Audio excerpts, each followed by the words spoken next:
The Ghosts of Carl Road is a legend from the town that I grew up in, and from a very young age, everyone talked about the road and the evil orchard that stood alongside of it. Legend has it that a strange, forbidding phantom, dressed all in white, haunts the aforementioned orchard, and it seemed like pretty much everybody believed in this ghost, and a large number of them had seen it with their own eyes. So naturally, I was terrified of Carl Road and the orchard that stood alongside of it. When I was in high school, it became a ritual for the older friends who had driver's licenses to scare their younger friends. They did this by taking trips down Carl Road to see if they could spot the ghost for themselves. Those first few trips that I had taken were so filled with tension. The orchard is definitely a quiet and creepy place, but I was downright hyperventilating.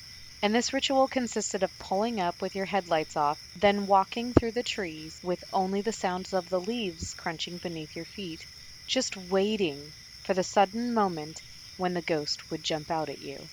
When it was our turn to do the scaring, we would drive our freshman friends down there and tell them all the times we had seen the ghosts, getting them all worked up and ready for a fright. In all those trips, I had never seen anything until my senior year. That was when I became friends with Maddie, who happened to live at the end of Carl Road, and there was nothing particularly scary about the house she lived in.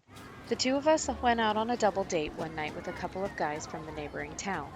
Unfortunately, our dates were basically a couple meatheads who only wanted to talk about themselves and their heroic adventures in sports. So Maddie and I ditched the guys after dinner and headed back to her place.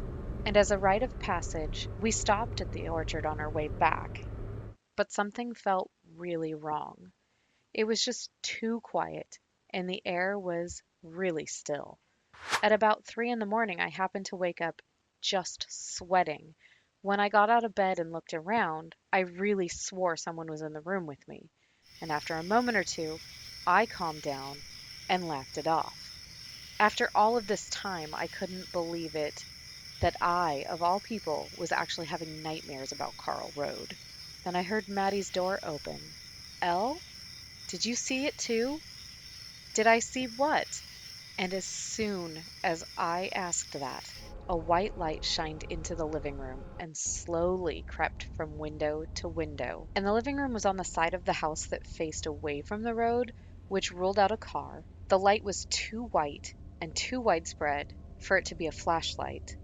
And on top of that, the entire atmosphere of the room had become completely oppressive and terrifying. And not only was I frozen where I stood, all of my hair was standing up on end. As soon as the light passed and the air came back into our lungs, most of us just started crying. We couldn't explain it, other than it had to be the ghost following us home from the orchard. Now, when I hear people telling each other that there's no such thing as ghosts and that Carl Road isn't scary, I always tell them to think twice, because I, for one, will never take that orchard for granted again. This is absolutely a terrifying legend. Have you ever experienced anything about a legend in your town? Let me know in the comments down below.